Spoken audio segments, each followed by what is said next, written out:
Hello guys, this is Dark Fox Sage 2 and we are back with our new fanfic, which is What If Naruto Fell in Love with Konan Part 3. And if you enjoy this fanfic, then please press the like button and please subscribe to the channel. It motivates me to upload more fanfic like these for you all. Now let's start the fanfiction. Should have known that would turn into an interrogation, Konan thought as she walked through the dusty dirt path, but they received what they were after, I hope. Konan was in search of Naruto but didn't know where to look. She already searched the village and asked other ninja of his whereabouts, but none of them knew. One person said he saw him a couple of hours earlier, but that didn't matter because Konan was with him during that time. People really knew how to be clueless at times. I will probably never find him now. He could be anywhere. Her thoughts began to worm their way onto what happened just a couple of hours earlier. He looks so much like him. And just when I thought it was just a fluke that we were brought together. She combed her hair with her slender fingers as she thought about it all. The similarities were astounding. It was as if the boy was unknowingly turning into someone to prove a point to Konan. She didn't really need any more proof after what happened the night before. When she poured her heart all over the blonde, now orange-haired, boy's shirt, she then realized that maybe he could truly change everything without a doubt in her mind. If he could give at least that much comfort for the woman who would never let anyone do something as have someone lend a shoulder to cry on, then maybe she could trust him. But after seeing a recognizable hair color that she knew all too well, it set her thoughts in stone about who he truly was. The chosen one. That was when a bright shade of pink caught her eye. The pinkette was roaming up the pathway with a concerned look over something, and Konan was curious. She had read up on this girl while she was still in Akatsuki and also realized that she was a friend of Naruto's, that girl. Excuse me, Sakura-san, is it? The one in question looked up from her daze and saw the Junin in front of her with a semi-concerned stare, which was peculiar. Sakura didn't really like Konan for the simple fact of being an Akatsuki, but with her Leaf Junin status and Naruto's approval of who she was as a human being, then she learned to deal with that little nagging voice. Yes, my name is Sakura. You're Konan, right? Yes, the Junin responded with finality. You're Naruto-san's friend, am I correct? Sakura stared at her impassively, but only briefly as she wondered what the woman wanted. Yeah, why do you ask? Konan breathed a sigh of relief. I was looking for Naruto-san. He left Kakashi-san's tent to look for the Godime while I was under an interrogation, and after all of this happened, I haven't been able to find him. Do you know where he is? Sakura grit her teeth only slightly as she heard whom the woman was asking for. Why are you looking for him? I just have something that I need to discuss with him. It involves his Kekkei Genkai. The pink-haired girl lowered her eyes, but only for a moment. It was as if she was contemplating something. She then lifted her head. He's talking to a couple of Kumo ninja, just down this path. Konan brightened up slightly after hearing his location. She had been searching for him for the last half hour and finally found out where he had been the entire time. Thank you, Sakura-san, she replied while bowing. You have saved me a lot of trouble. She gave Sakura a nod and a slight smile, departing around the pink-haired girl's right. I know what you're doing. Konan slowed to a stop. And it's not going to work. Sakura angled her eyebrows in anger as she turned her head just enough to view Konan. Naruto is not going to change, no matter what you do to him. The Junin turned around to see a tempered Sakura staring at her. The look in Sakura's eyes was cold, as if she had some unsettled emotion with the blue-haired woman. Konan could only look in slight confusion at her words. Sakura-san, whatever you think I am doing to Naruto-san, I'm in. Save it, the pink-haired girl replied, narrowing her eyes. I know you have some plan to make Naruto see pain's way of peace. It will never happen. Naruto is far stronger than you think he is. He knows what is right and what is wrong and he will see through your lies. Sakura then turned her head forward and gazed outward as Konan frowned. She didn't have any rebuttal and only fell silent, turning around and continuing her journey to find Naruto. It was always impossible to talk to someone who misunderstood. Sakura only heard footsteps slowly dissipating as she stood there. A lone tear fell from her face while she breathed in and out softly.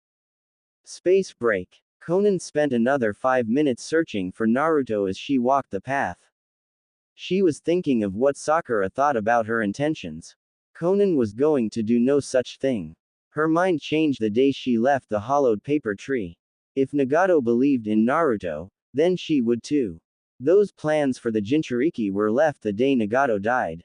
She had no real use for any Jinchuriki as she was not in any foul temper with the rest of the world. She just wanted to live and let live, but sometimes that became impossible if others didn't see it the same way. It wasn't until she came over a hill when she heard a scuffle and some shouting from a female.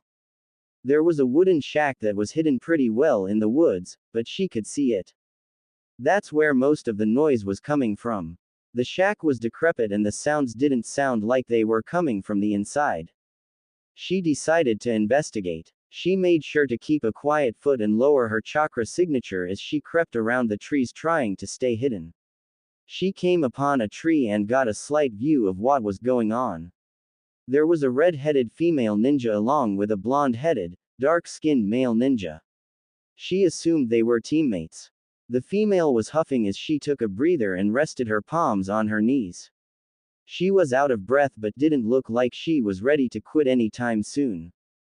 I'm telling you, no amount of me beating you to death will make me feel better. So she was beating somebody senseless. It was obviously 1-against-2 as she sat there and observed.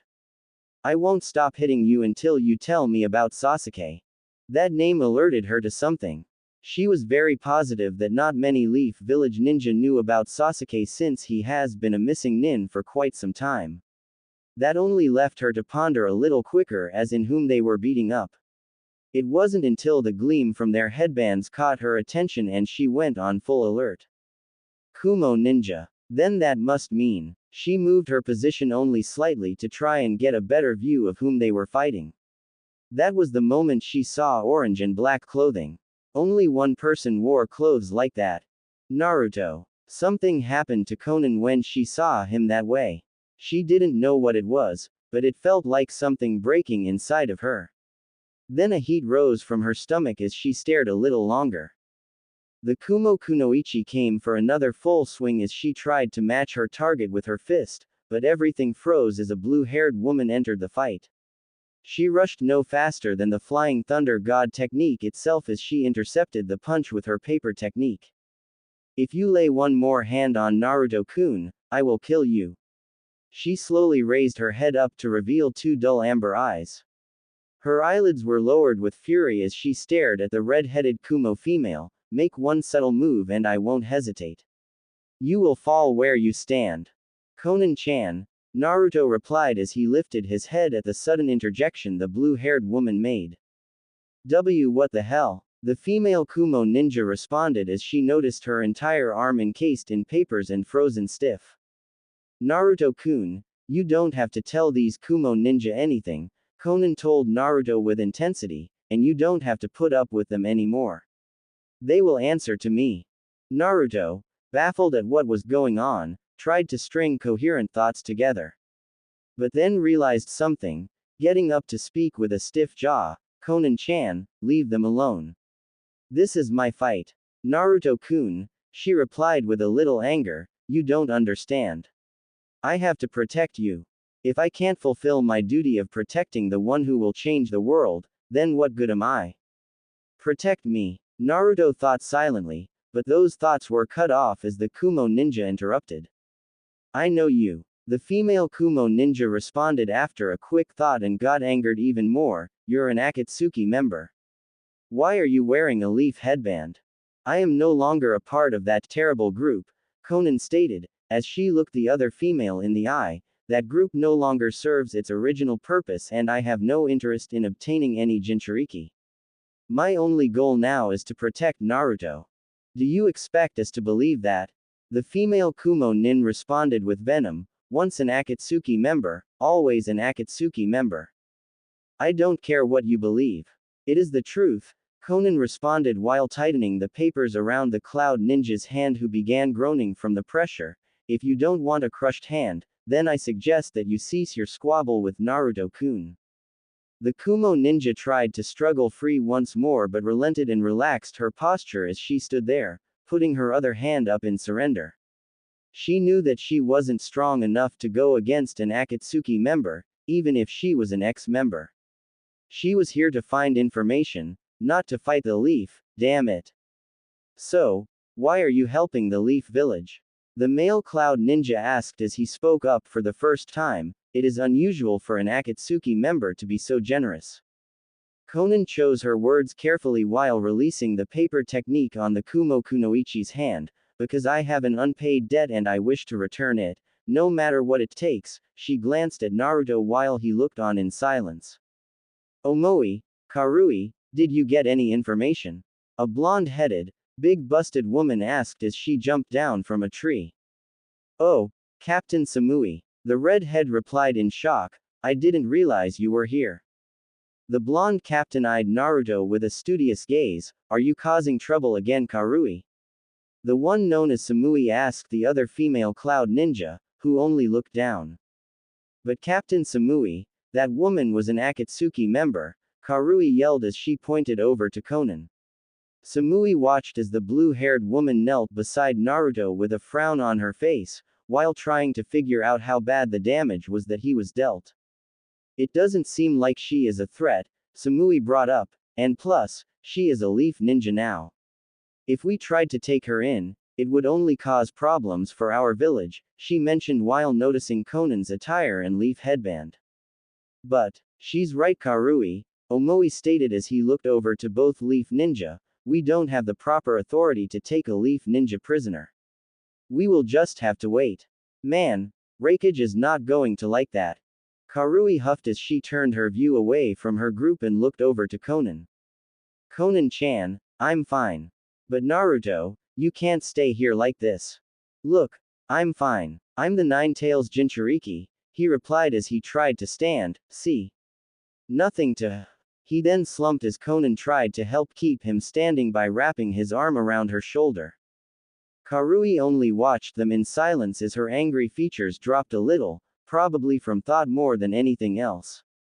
If we haven't found anything by now, then we need to gather information from their archives, Samui replied while looking to her teammates, we don't want the same thing happening to Killer Bee as did to Yugito-san.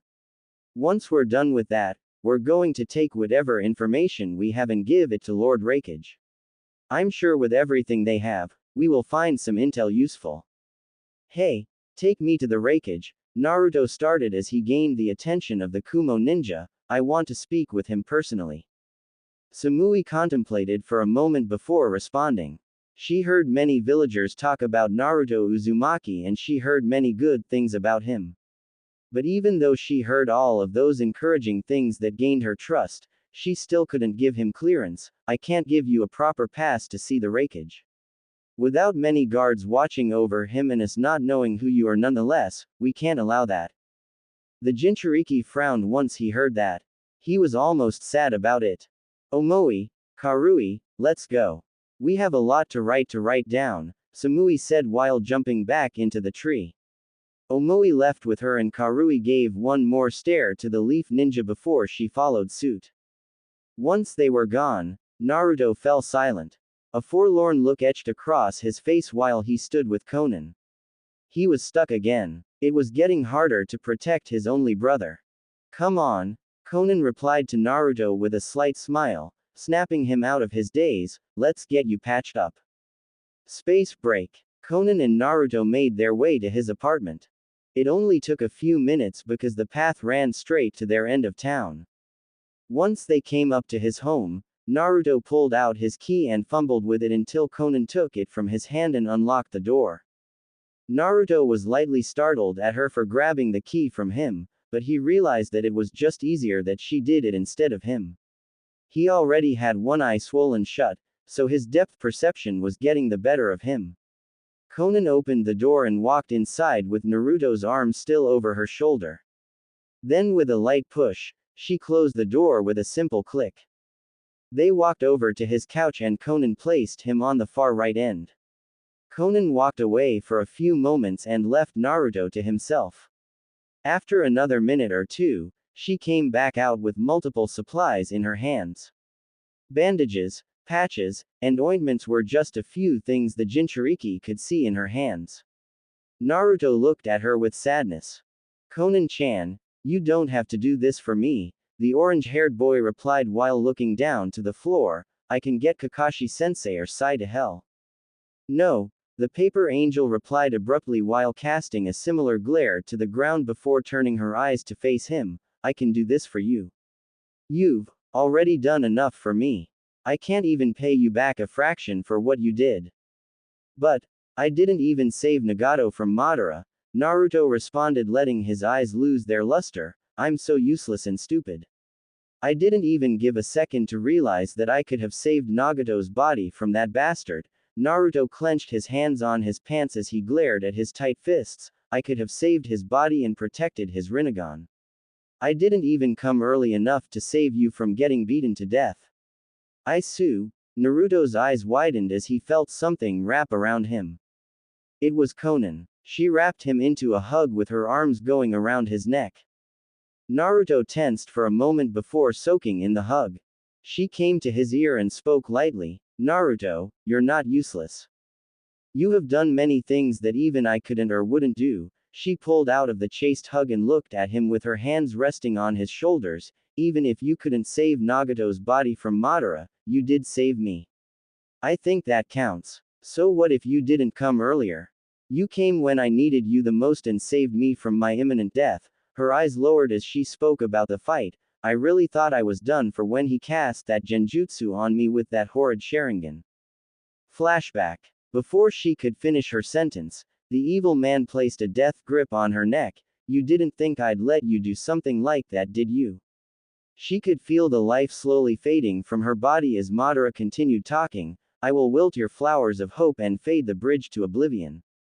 When I am finished with this jutsu, your life will be no more, but before I do that, you will show me where he lies. She dared to look into the man's eye as the jutsu took place.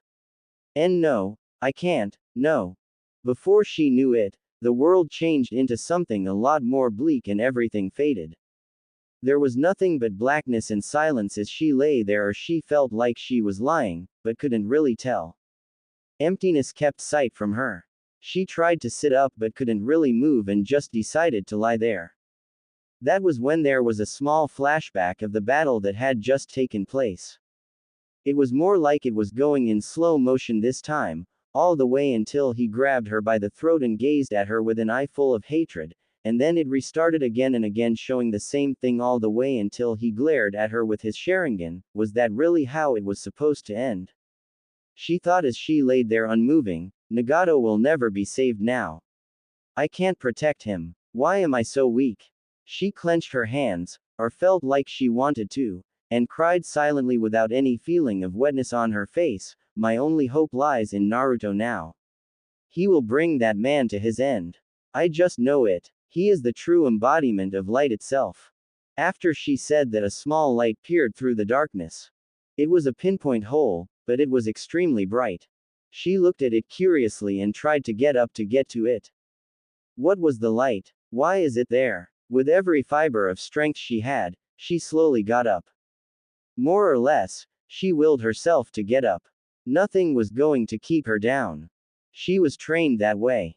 She began to walk, or felt like she was walking anyway, to the light. She walked for what she guessed was 5 minutes, but the light still didn't get any bigger. It scared her that maybe she wasn't ever going to reach the brightness. She started running to it, trying to get closer in every way she can. Then she stopped a few more minutes later and fell to her knees. She started sobbing again. Was this some kind of sick joke? Was some god trying to play with her and her emotions? No matter how hard she tried, she couldn't get any closer to the bright light in the distance. She couldn't take it. She was, in all actuality, a very feeble-minded girl. She was scared and felt alone. This was who she was. The cold outer shell and everything she was before was stripped away from her. This was her true form. I knew it. I'm pathetic. I can't do anything right. Why is everything so difficult? Konan pounded her fist on the black surface she was sitting on and brought her knees to her shoulders and wrapped her arms around them, resting her head on her knees. I should just die alone. A couple of moments later, a figure placed his hand on her shoulder. Hey Konan-san, you shouldn't give up. Konan slowly raised her head up and revealed puffy eyes and cheeks. But it wasn't the Konan everyone now knew. This Konan took the form of her 12-year-old self in an oversized Akatsuki outfit. She looked up and widened her eyes at who she saw, Naruto-san.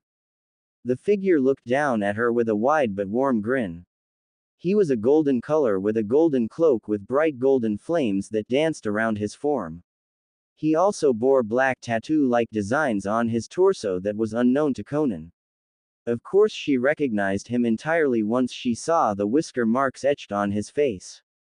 I know you want to just forget everything and I understand that, but, if you do that, then you will never know what will be in store for you, he replied warmly. Konan looked at him for a moment before responding. His presence was astounding. She had never seen him like that before.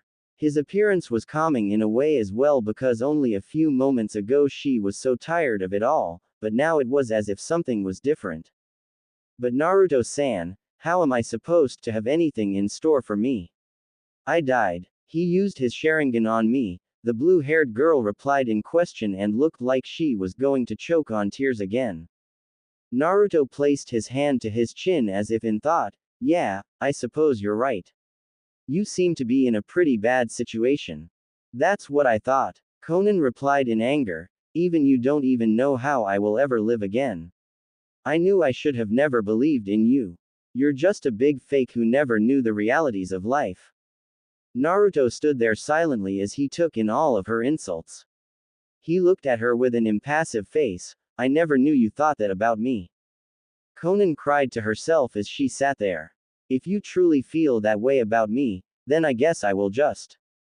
No. Please stay here. I'm sorry, Naruto-san. I don't know what to do, she replied, making Naruto stop midway in his turn around.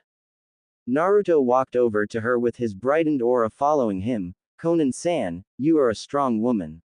You already know what you must do. You knew the entire time.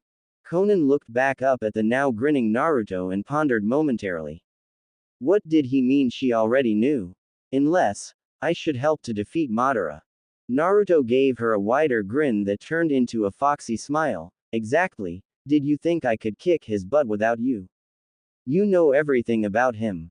You know his moves, his weaknesses, and what he is planning. If you weren't around, I don't think I could do it on my own. Besides, we're best friends now, aren't we? Konan thought about his statements. Friends? She thought of the alliance as nothing more than a bond of countries, not a friendship with Naruto. Could they really be friends? She smiled at the thought. Another friend. Now, Naruto started as he held out his hand. Are you going to mope around or are you going to help me give this guy the ass kicking that he deserved a long time ago? That statement took Konan aback for a moment before she broke out into the warmest smile she ever had in a while. Sure, Naruto-kun, let's do it. She grabbed his hand as he lifted her up to her feet. Naruto made a mad dash towards the light while Konan ran side by side with him. The further they ran, the closer the light was coming. Konan slowly changed to her adult self with each step she took as they slowly picked up their pace by moving faster and faster. The light was looming ever closer as Naruto looked over to her and responded with a determined smile, don't worry Konan-chan. I will help you every step of the way. We will do this together. I promise. Konan returned the smile and a light nod at her friend as they gained even more speed that was fast enough to break the sound barrier. Suddenly they came to the giant light as it encased both of them and consumed their masses. There was darkness yet again. It was so dark before, but this time, it wasn't as bad. She could feel an aching on her body. It was aching all over. There was a booming sound and something kept hitting her face. It was a feeling she knew was familiar. Her body felt like it was rocking in a jagged motion and a faint hissing sound eventually turned into what sounded like water pelting on water. And before she knew it, Cough cough. A violent coughing session was ensuing. She coughed a multitude of times as water spewed from her mouth with a light mixture of blood that trickled down the side of her lips. After she calmed down a little, she opened her eyes blearily to see a gray canopy overhead, which turned out to be clouds when she focused a little more. Raindrops were dripping on her face one at a time as she angled her head to see where she was. The ocean. I'm alive, she spoke quietly, but how's that possible? She lazily glared down at the hole in her chest that was supposed to make her bleed out, but yet, nothing seemed to be coming out, it's healed. I don't understand. She slowly got up to her feet, which turned out to be a little simpler than she thought it would be, although she did have a splitting headache after standing up on the water with the water walking technique. After regaining her bearings, she realized where she was and what she needed to do. Nagato. I have to protect his body. I just hope I'm not too late. With a small limp, she began running towards the secret place that she hid Nagato's body in. I promise Nagato, I will keep you safe. End flashback. I just don't know how I survived that day, Konan replied while bandaging his torso. It was truly a miracle that I was ever able to live again. His attack should have killed me, but yet, it didn't. Naruto looked down in thought as he mulled over everything she said to him. It seemed to surprise him as well. He very well knew that an Uchiha placing a genjutsu on someone was devastating and deadly, after having seen Itachi place Kakashi in Tsukuyomi. It shouldn't have even been possible for her to survive it. Yeah, Naruto-san, if you weren't there when I was fending off Madara, I could have very well lived up to the expectation of his outcome to the genjutsu.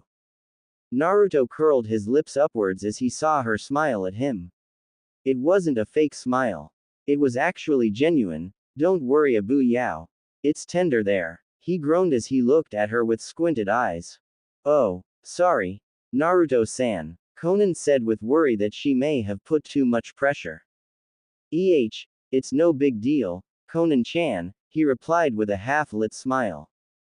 Konan felt a little strange after she heard that response. It was a weird feeling and in a way, it felt familiar. After a few moments of silence, the Jinchuriki became concerned. Is something wrong, Konan-chan? She quickly snapped from her thoughts as she looked to Naruto. No, nothing is wrong. I am fine. Naruto contemplated, but took the statement at face value. After another moment of rapping, Naruto felt a little uncomfortable with their close proximity to each other, but breathed a mental sigh of relief as she finally finished his chest area. It was unusual for him to have someone virtually unknown to him invading his personal space. He didn't really mind it because he knew that she was trying to help, but it really surprised him just how much it bothered him. Okay, Naruto-san, lift up your arm for me as good as you can, so I can wrap it, came the gentle tone of Konan's voice. Naruto did as he was told and roughly lifted his arm. It was really sore from the encounter earlier that day with the Kumo ninja. That woman really knew how to pack a punch. She really beat the shit out of me. Naruto thought with a groan. He knew he was going to get hit, but he didn't think that it would hurt this much. The orange-haired boy tensed as he felt the gauze wrap around his arm. It started at his shoulder as Konan worked her way down his arm. She still had plenty of wrap to go through as she continued wrapping lower and lower. Then another strange sensation occurred. What is this feeling? Konan asked in confusion. It kept hitting her. It was as if she was forgetting something and had it on her tongue. She couldn't for the life of her realize why she was feeling this unusual sense. She only sighed as she kept wrapping his arm, delicately overlapping so she wouldn't mess up and have to start over again. Naruto was feeling awkward with the unbearable silence, so he started up again. It seemed that Konan was feeling down about something and it made him feel a little sad. So he figured that he could maybe tell her a joke to ease the tension that had fallen ever since she started on his arm. Hey, Konan-chan, I think yeah. Konan looked up with widened eyes. She shot her eyes over to her teammate. He seemed to be experiencing pain again as she continued to bandage his arm. She stopped immediately as she sat there and stared at him. There was something that she had to get off of her chest. She was facing problems with her feelings for another shinobi. They were friends since they were young and he was always there for her when she was down. Of course he was an immature boy when he was younger, but he grew into something that she greatly admired. He saved her plenty of times. But they were always doing missions and she couldn't let her affections be known. There was too much going on during the time to allow any of that to happen. Her feelings grew over the years as they continued protecting each other and getting to know each other better. Yahiko was her very best friend that she ever had. Of course, she really liked Nagato too, but she just didn't feel the same way with him. He was always one of her best friends, but she didn't have romantic feelings for him. There was something about Yahiko that made her choose him. Maybe it was his ability to become a leader. She wasn't going to wait any longer. She had been waiting to do this her entire life. She was going to do it and throw all caution to the wind. She just hoped to God that he felt the same way for her. It actually made her nervous, but she couldn't show it, so she tried her best to put up a decent front. She slowly wormed her way past his leg while staring intently into his eyes. He would only look at her in shock as she crept closer to him by having one leg between his legs and one on the outside. Her face came closer and closer to his as she brought her courage forward. The butterflies started setting in as she could feel his breath softly blow onto her skin. She couldn't stop now because they were so close already. She hit the point of no return. Surprisingly enough to her, he didn't seem to be rejecting her as he sat there dumbfounded by her advance. She was only 2 inches away from his face as she closed her eyes. She edged slower and slower until she finally encountered resistance as her lips pushed against his. An instant spark shot from her mouth and radiated throughout her body as she kissed the one that she loved the entire time. It was something that she hoped for the entire time. It made her feel, in a way, complete with herself. The kiss soon heated up as Konan tried to apply her tongue to the equation. The recipient offered no resistance as he let her enter into his mouth and added his own as well. This kiss made her realize that she really did love this man. This kiss made her understand why everything happened the way it did. This kiss was, in Konan's point of view, perfect. Soon, Konan stopped the kiss as she came out of it for air. Her eyes were still closed as she basked in the recent sensation that came before her. She didn't have anything to say about it. She was content. She finally saw that everything wasn't just one-sided, that he also liked her as well. It was a good feeling to be kissed, one that she wanted to experience again and again. Konan-chan, I. The blue-haired woman opened her eyes slowly as she looked into her lover's eyes. His eyes were widened as a blush stretched all the way across his face. He never underwent anything like that before. It was his first time. Konan-chan, I didn't.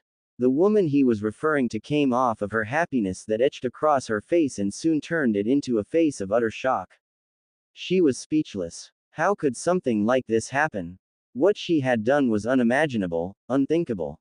Her breathing trembled as she tried to speak coherently, but it was turning out to be a bit harder than she thought. Naruto-san, Konan said as her face flushed from the moment. She slowly tried to back away from Naruto's face as her butterfly feelings came back. She couldn't believe it. One thing that she never would have thought would happen in a million years had actually taken place right before her eyes. She kissed Naruto. It was a winter evening during their voyage. It has been a week since they left Konoha. Naruto departed with Kakashi and Yamato with Konan trailing a little further behind than usual. They were in search of a particular person and didn't have time to waste. Every second counted. Kakashi-sensei, how much longer do you think it will be before we reach there? I'm freezing my ass off, Naruto replied through chattering teeth. The Junin could only sigh as he watched his student wrap his stiff limbs around himself, rubbing his arms furiously to stop the cold chill. Not much further, Naruto, we will be there by tomorrow afternoon. Naruto whined about that because that was still a day away. Oh, how he wished he were under a heat lamp or a fireplace, or just being back in plain old Konoha with sweltering heat. He would rather have anything except the cold. He did host the Kyuubi. They continued running and jumping as the sun slowly set in the sky. Naruto looked from the corner of his eye and saw Konan. She was keeping a much longer distance than she normally would away from the boy.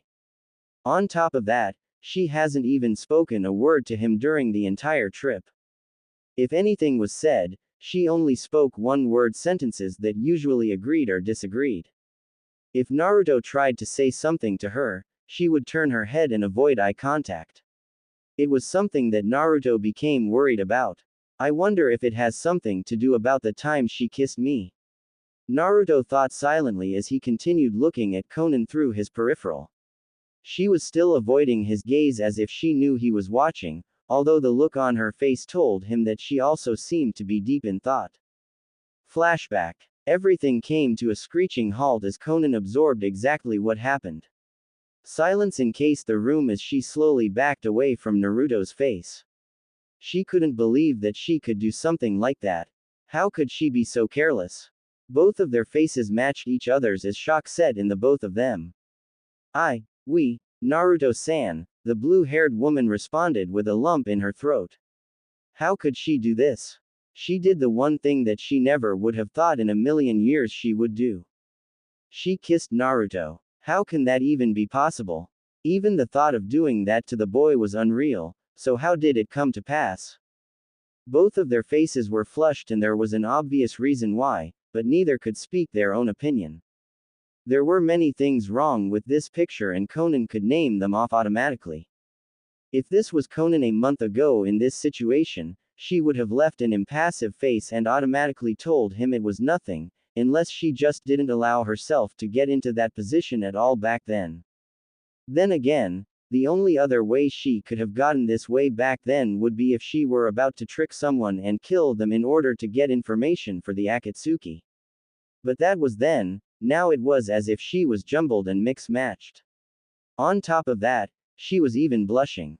She hasn't blushed since the day she professed her love by kissing Yahi. Konan immediately jumped off of Naruto and ran outside of his house slamming his front door behind her. Naruto tried to call her back but she ignored him, completely fleeing the scene. As Naruto sat down, the earlier moment's activity sat in his brain. Placing 2 fingers to his mouth in awe, it was as if he was trying to feel the same sensation he had when their lips met one another's. She kissed me, I don't understand, he continued questioning the reason behind it, why did she kiss me? Space break. Konan ran to the forest and continued running until civilization was harder to see. She didn't want anyone to notice her in such a vulnerable state. People could be very cruel to someone like her. She kept sprinting at full speed before she tripped on a root and fell to the ground with a loud thud. She completely unnoticed the root because her eyes were teared up, making everything blurry and distorted. Once she hit the ground, she groaned and sniffled as she picked herself up and held herself on her hands and knees. Her tears were falling profusely, patting the ground and dampening the dirt into a darker shade. Her face was contorted and full of unsettled melancholy emotion. Her teeth were clenched because she could no longer hold it in. She came to an idea, but brushed it off before as coincidence. After kissing Naruto, this coincidence became something she couldn't tolerate. Was Naruto transforming into some alternate form of Yahiko? No, that couldn't be true. No one could ever replace Yahiko, especially Naruto Uzumaki. She picked herself up and patted the dirt off of her clothes, sniffling and wiping her eyes continuously to try and assure herself that she needed to be stronger than she is now. Yahiko died years ago, there's no reason for me to cry this way. End flashback. Konan knew the boy was watching her, but she couldn't bring herself to look him in the eye. What she did was so unspeakable, that she couldn't even talk to the boy or anyone for that matter.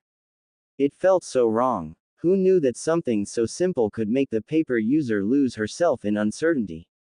But the question was, why was she letting this get to her? It was something so simple and meaningless. It's not like she did it on purpose.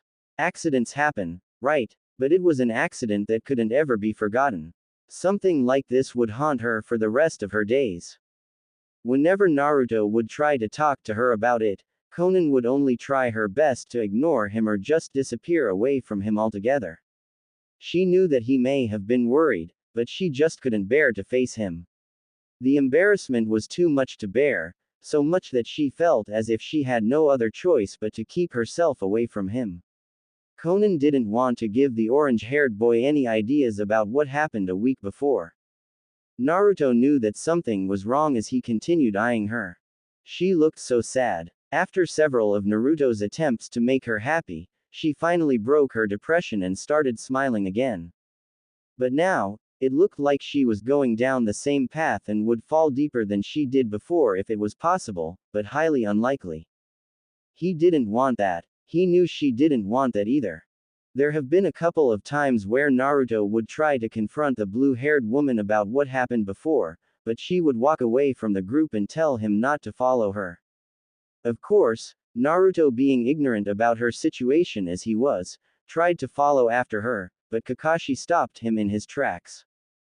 The Jinchuriki obviously got quite upset about that, but Kakashi knew that Konan needed some time to herself for a change. Ever since they had that first talk when he followed her the first time, he knew that she felt chained and bound like a prisoner of the Leaf Village and felt that maybe some quiet time was all she needed. He figured he could give her that much, if any at all. He may not have had much trust in her, but he had enough to give her space. The sun slowly set over the horizon as Kakashi finally stopped in a small clearing in the woods, making the others that were following him do the same. Alright, we will camp here for the night. We will do the same as we have been before, take turns on watch every 2 hours. Konan and Naruto will share the same tent while Yamato and myself share. Naruto nodded his head while Konan stayed silent and looked in a different direction. Later that night, Konan sat by a tree listening to her surroundings and getting a feel for chakra signatures around as she did her watch. She stayed silent as she gazed at the moon in thought. The woman totally lost herself as she looked upon the big white orb in the sky, thinking about how enormous it could actually be. The view was truly remarkable, although the clouds kept floating across the moon obstructing her view. She has only seen the moon a handful of times when she was younger and other times when she was out on missions for Akatsuki. It always rained every day in Omegakure, but once or twice a year, the rain would stop and the clouds would part, revealing a shining, beautiful circle in the sky. Konan would look onto it in amazement and awe. It was always something that she would remember and treasure, not only because of the beauty, but because it always calmed her when she looked at it. It was almost as if it was telling her that things would get better or telling her that the clouds would eventually part in her life, revealing a great peace. Looking around the moon, she also saw all of the tiny shining specks in the sky.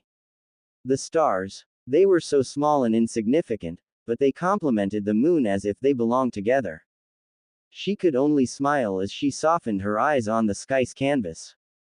Things like this would make all of her worries disappear in an instant and she would feel glad about it. When she was in Akatsuki, she never had breaks like this to really enjoy nature. But now as she sat here viewing the wind blowing the tree limbs softly and looking at the snow glistening on the ground, she really became that much closer to nature. Konan-chan. The woman in question abruptly snapped out of her daze and looked over to her right. Her eyes widened as she looked at him, only for her to quickly shift her gaze to the ground with a frown. What do you want, Naruto-san? I want to talk about what happened. There's nothing to talk about, the blue-haired woman quickly replied while turning her gaze the opposite way from Naruto. Now if there is nothing else to say, then leave. But Konan-chan, why did you do it? Konan fell silent as she stared at the blanket of snow on the ground as if it was something important. I don't know why. It just happened. As soon as it escaped her mouth, she knew that was the wrong thing to say, but she couldn't think of anything else. If Konan told him that she thought he was Yahiko or that she got lost in the moment, then the woman would look crazy or as if she really did like the boy. But Konan-ch. Look, Naruto-san, Konan replied with a sigh, I know you are confused and probably questioning whether or not I have feelings for you. Naruto stood there dumbfounded as she completely guessed what he was thinking. But you should clearly know that what happened then was completely an accident. Our relationship is purely friend-based, nothing more. I am only here to fulfill Yahiko's and Nagato's vision of peace and help protect the world from Madara. Naruto inwardly felt a little sad about that, although he really didn't know why. Now, if you have nothing more to talk about, please leave me alone. I just want to be by myself for a while. She turned her eyesight back to the moon as she sat there trying to forget that Naruto was even around her. Naruto stood there, soaking up everything that she said. It took him well over a few seconds before he made up his mind. He walked over nonchalantly and sat down beside Konan.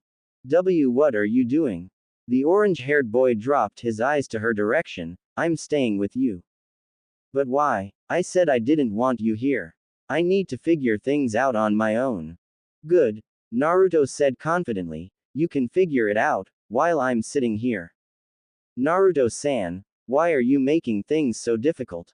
The woman replied with an annoyed but sad gesture, haven't you done enough already? Because I made a promise and I plan to keep it. Konan flashed her eyes to his direction and locked her gaze onto his. His look was determined, just like that night. She tried to find falseness in his gaze or voice but found none. I told you that I would never let you steer yourself that low again. Nobody deserves that, you know. Naruto looked to the ground and brought his head back up to look at her with a grin. Believe it or not, keeping you happy is one of my most important goals in life and I vowed to keep you in the happiest mood you have ever been and ever will be. Before she knew it, she felt a slight warmness to her cheeks.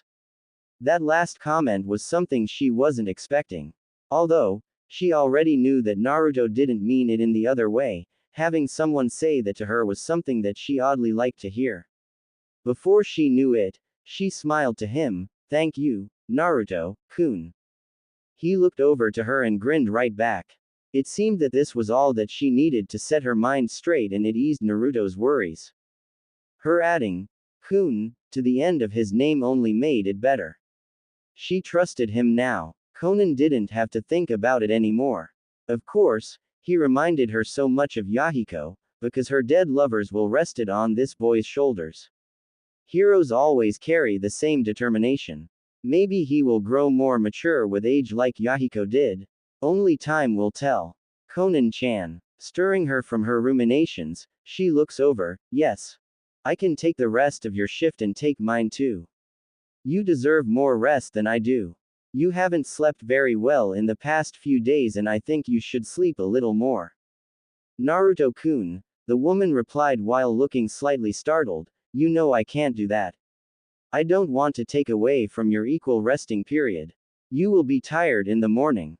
Hey, nonsense, I can handle myself, Naruto retorted while puffing out his chest, you should relax and let me handle it. You need your beauty rest and I can't take no for an answer. Konan was about to retort to that, but she realized that Naruto was indeed stubborn once it came down to certain things, so she just smiled a warm smile. I guess, you're right, I do need my rest. She stood up and dusted off the snow from her pants. I have a feeling that I won't have any more sleeping problems. Good night, Naruto-kun. Good night. And with a wave of her hand, she walked back to the tent that Naruto and her share, leaving the blonde boy alone with his thoughts. He could only grin as he thought about Konan's smile. He never realized that all she needed was a little talking to. He never knew it was that easy. He sighed contentedly as he lay on the trunk that Konan was laying on previously. Konan opened the flap to her tent and took off her flak jacket and orange flower. Stretching out her arms, she crawled into her sleeping bag and took notice of the heaviness that began to descend on her eyelids. She didn't really have time to think about what she wanted to think about. All she knew was that she hasn't felt this sleepy in a long while. She never knew it was so simple. The woman closed her eyes and slowly drifted away into a bright, expansive, and grassy field. No, Naruto-kun, do it again. Right. Sorry, Konan-chan. Naruto was busy practicing a new jutsu that Konan was currently teaching him. He had been doing this for quite some time during the day and he was left feeling tired and running short of chakra. He didn't know why, but he just couldn't do it. After trying again, but failing, he just fell to the ground with a sigh. I can't do it, Konan-chan. Learning to control paper with Fudan chakra is really hard, he replied, puffing for air. Konan sighed softly while walking over to him. She could understand his difficulty for the special ability she has. It was her Kekkei Genkei and something that she treasured deeply. It's not like she learned how to master paper jutsu in a day. I understand, Naruto-kun, but if you want to learn a new ability while gaining new tactics to use with me, then you will have to learn how to use this, the woman replied softly while lying down next to Naruto. They became real comfortable with each other after that small talk they had the night before. It seemed they reached a middle ground and truly felt that everything was alright. With his back to the ground, Naruto looked into the clouds of the bright afternoon sky. It was so peaceful and not a soul in sight. The wind blew softly between the both of them and made it seem as if there wasn't a care in the world. It's so nice out here today. I wish every day was like this, Naruto said with a smile. Konan turned her head slightly to view him. She broke out into a warm smile before looking back up into the sky. I couldn't agree with you more. Their gazes were fixed on the deep blue canvas as white puffs of cotton floated across the view. The trees shook softly to the rhythm of the wind and left a harmonious atmosphere upon them both. The life seemed to be so thriving and wonderful. A few moments later, a bird chirped in one of the trees, leaving Naruto to sigh in disappointment. I think we should head back to Kakashi-sensei. He might get concerned about us, Naruto said reluctantly. He slowly started pulling himself up, when a hand grabbed his sleeve and tugged it. Wait, Naruto-kun, why don't we just lay here a little bit longer? Konan asked a little desperately. Naruto looked back at her and saw her face before looking back to a general direction and scratching his face. I really don't think we should keep Kakashi-sensei waiting. He tried to get up again before Konan gripped him tighter, this time on the wrist, but, Naruto-kun, She apparently pulled too tight and it made Naruto stumble before regaining his balance by placing both of his palms on the ground. After getting his bearing back, he realized one thing, Konan-chan. Naruto-kun. He was on top of Konan in a very delicate situation. The woman looked at him with a redness to her face and a silent tongue. Naruto looked down upon her with a certain tint to his own cheeks. Wait a minute, why am I blushing? Think, Naruto, you can't like her. What happened last time was an accident. An accident. But I'm frozen, why can't I get off? That was when he looked at her face. With it being so red, it made her look so cute. She couldn't look any better. She had a natural pale complexion because of her years of staying in Omegakure, but now her skin had darkened up a bit, leaving a warmer natural glow and sheen. Maybe that sheen came from being in the heat today. His eyes lowered to her lips. He tried to look away, but they were just so enticing. They were a light shade of pink that slightly sparkled in the sun. They looked so soft and inviting that looking at them only drew him closer to her face. He hasn't kissed a girl before, and the only one he did kiss was the woman that was lying below him. It felt so good, so why shouldn't he do it again? It's not like she wasn't enjoying it the last time, but it's not right, I shouldn't do this. I can't control myself though. But, it's not like she's resisting. Maybe just a slight brush against the lips would be okay. Konan's thoughts were along the same lines as Naruto's. This isn't right. I shouldn't be doing this with him. But, I can't keep myself from staring at him. I'm so embarrassed. Well, maybe one kiss would be okay. I mean, we have kissed before. Wait a minute, what am I saying? Question mark. Oh god, he's getting closer. She was gazing at Naruto with soft half-lidded eyes, almost like she has been wanting or waiting for Naruto to do this. She didn't want to fight it because she knew that it felt good the last time. It wasn't like anybody was watching them. She couldn't feel a presence around at all. It only left her wanting his kiss more. Her heartbeat slowly picked up its pace as she stared at his mouth slowly inching its way to hers. Naruto eventually brushed his lips against hers as they both closed their eyes. As soon as the kiss started, it went very slowly and softly. Konan blushed even darker as she brought her hands up to Naruto's broad body. Her left hand went to his hair as she started massaging his scalp.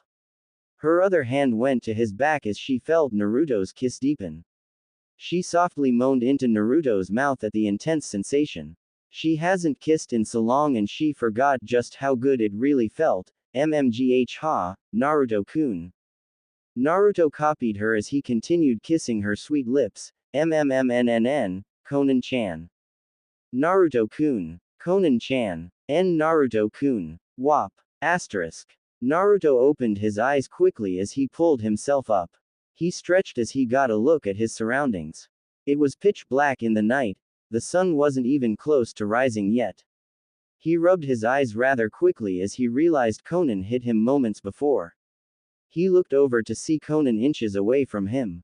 Actually, they were in the same sleeping bag with Naruto's sleeping bag completely empty staring at him from the other side of the tent. Wait a sec, why aren't I in my sleeping bag? Naruto asked while scratching his head. I should ask you the same thing, Konan replied with distaste and arched eyebrows. She folded her arms as Naruto turned his head to view her and started sweating in nervousness. He knew that Konan was mad at him. Something like that was uncalled for if it was done on purpose. Immediately, Naruto got out of Konan's vicinity as he threw his hands up in defense. Konan-chan, I swear I would never try to sleep in the same bag without permission. Konan blushed faintly at Naruto's poor choice of words before rebuttaling, whatever, just forget about it. Your hormones have kicked in full force. It's only natural you would try to pull something like that. She pulled the covers back over her body and rolled over to keep herself from facing him, although, contrary to what you may believe, I am not easy. So do yourself a favor and stay in your sleeping bag because next time, I will put you in a full-body paper cast and tie you to a tree. Take this as fair warning. But I didn't. Good night, Naruto-kun. The orange-haired boy sighed in guilt. Yeah, good night, Konan-chan. He rolled over in his sleeping bag facing the opposite of her. He knew that once she put her foot on the ground, she wasn't budging. It didn't seem like she was going to believe him no matter how hard he pleaded for his innocence. As minutes slowly passed and things got really quiet, he started thinking about the dream he had moments before. He's never had dreams like that, at least none that involved Konan, or making out for that matter. This was something relatively new to him. But, I thought that was really happening. It really felt like I was there and doing all of that stuff all day. Weird. He didn't want to delve into it any longer because his Johnny was getting riled up and he knew that he wouldn't be able to go to sleep if it kept up. Soon after, he closed his eyes and fell into another deep sleep. Konan, however, was wide awake. She couldn't go to sleep. Not after what she experienced, that dream. It felt so real, and Konan blushed hard as she thought about all of those images.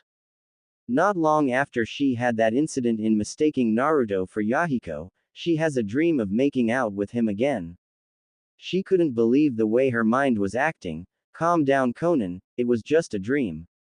You didn't actually let Naruto have his way with you. She mentally facepalmed herself. What am I thinking? These thoughts should be illegal. They were wrong. How could she start thinking about Naruto in a way like that? She's only supposed to look after his well-being and make sure he is properly trained. Yes, that's right.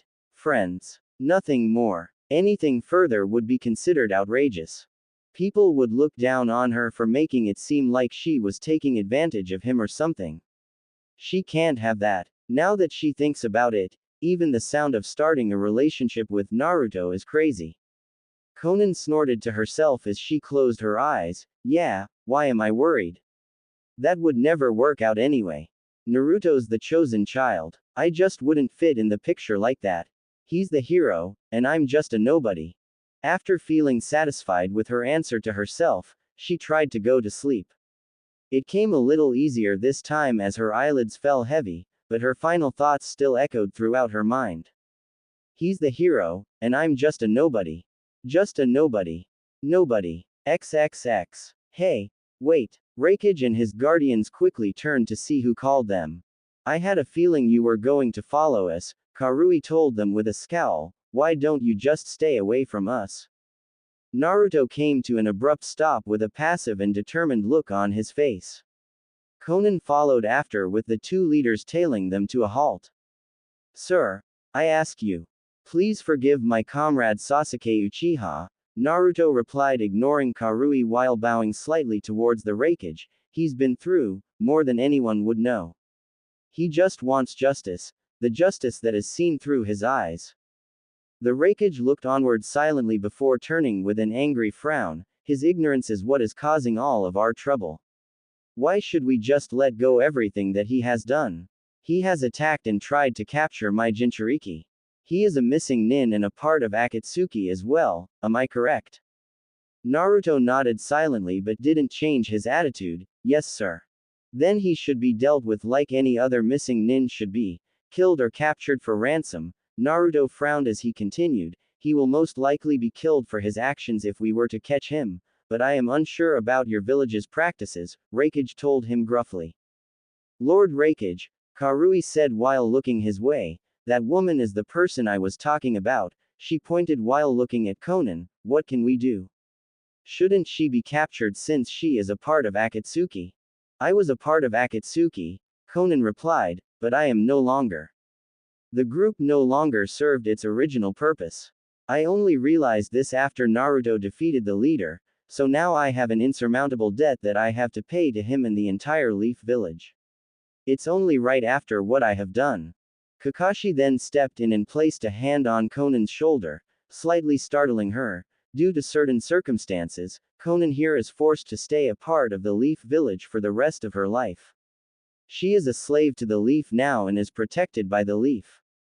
Therefore, if anything is done to her from any other nation or village, then, we the Leaf, will act accordingly as if she is a Leaf ninja herself.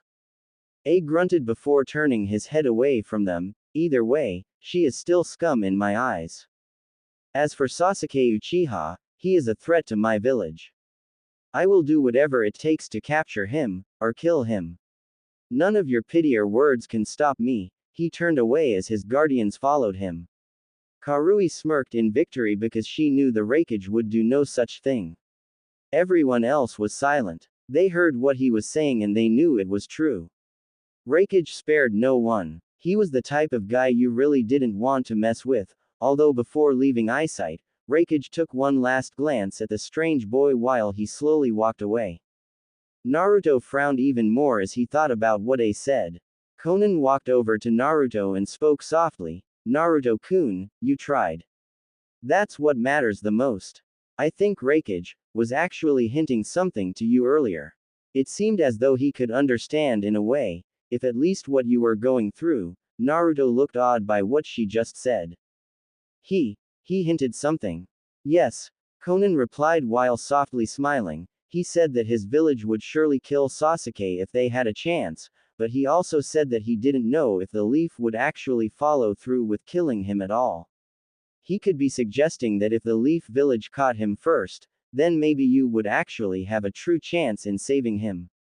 She's telling the truth, Naruto, Kakashi responded while looking over to his student. Sasuke may get put in solitary, but he will still be alive. It's just the point of getting him back to the Leaf Village that will be a problem, but it is possible.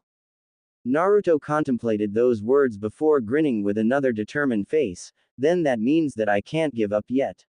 I still have a chance. I'm not giving up on Sasuke. Konan smiled at Naruto's antics. He seemed to really care about his friends. It just amazed Konan to no end, how Naruto would try to rescue a fallen friend. Friendships were very valuable things and Konan knew that firsthand.